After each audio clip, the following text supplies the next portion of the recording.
And the scene in the we'll get to the alleyway in a moment, but the scene in the kitchen. Why not a beige kitchen or another type of kitchen?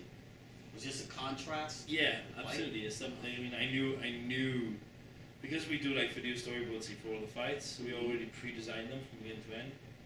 So I knew this was going to be pretty detailed in terms of some of the blood that would fly out. So I knew I wanted it to be bright white, so that when we did the blood, then it could be that strong contrast of the red against it. And for me, that was like super important in terms of the layout and the design of it.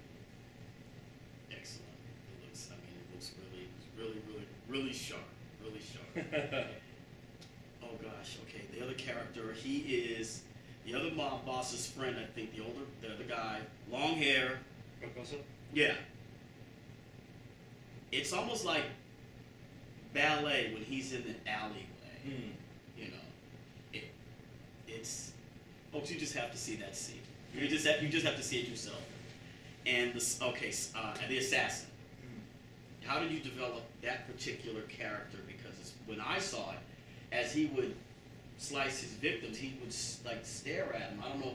Because I was thinking, is he thinking, how's this person feeling as this blood and guts are just running out of him? So for me, going back a little bit for Picasso, like with the ballet thing in the first fight, when he first comes out and we first see him fighting, it's like he has like this machete in his hand, and he starts taking all these people out, but without using the machete once, because he only saves the machete for the target.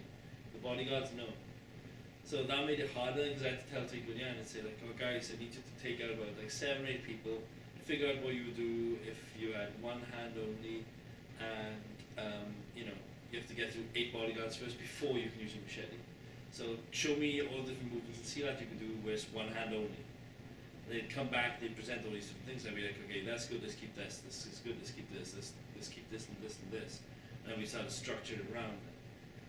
So yeah, it felt like there was a good flow there, because it just kind of like the more you see the machete and the more you see him not ever use it, the more it stands out, the more you're just like, holy crap, look at the technique here, because this is all about technique. And then for the assassin, the reason why he comes down on and looks up at him, it was kind of subconscious thing, because like I knew people would come and see it after seeing the first film, but I have such high expectations about like, oh, Mad Dog's back, Yayan's back, blah, blah. But for me, like, you know, Yayan wasn't playing Mad Dog, Yayan was playing a character completely different, like a 180 reversal in terms of how his personality is, in terms of how he carries himself. And what was important to me was that moment between the two, the look.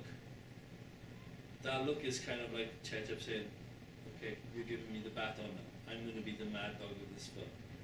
So it was like a subconscious thing. It was almost like, you know, to tell the audience, oh hey, by the way, this guy's awesome. Wait till you see this guy. Like if you love Mad Dog in the last one, wait till you see the assassin, because he's like the Mad Dog of this film. So it was like a physical way of doing that, like passing over the baton between one bad guy to the next. Yeah, excellent.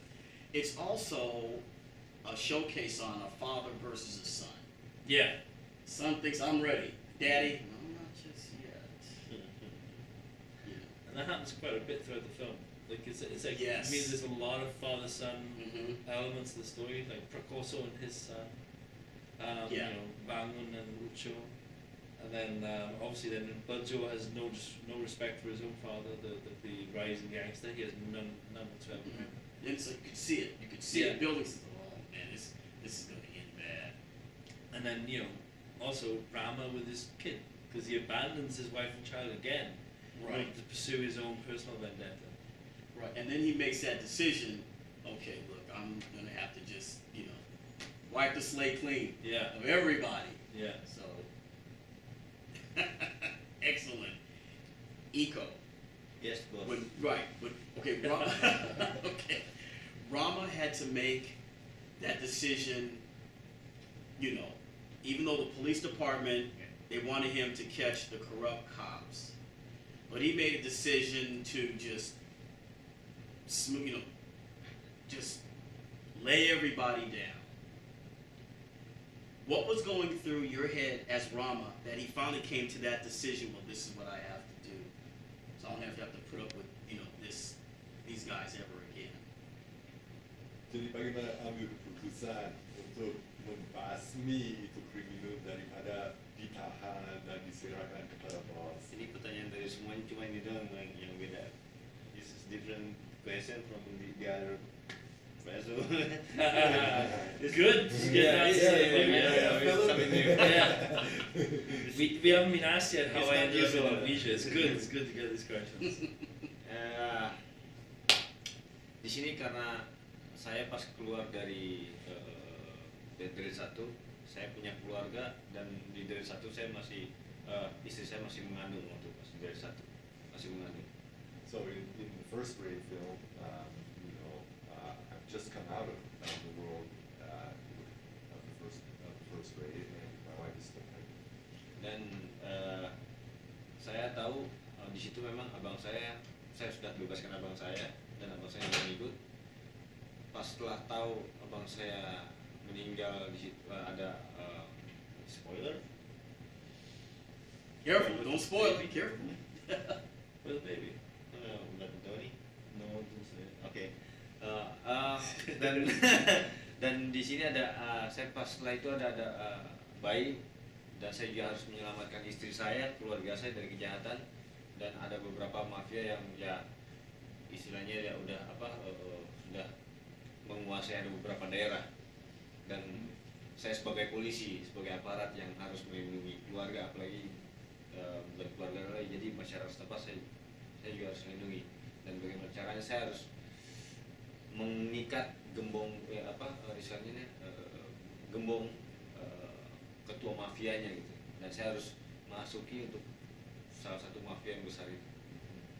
So, in order to, first of all, he's at the end of the Ray film, you know, he's tried to persuade his brother to come home with him, and his brother is Itu mungkin yang refused. diceritain Okay. because Okay. So, and meanwhile, his wife is pregnant. Yes. And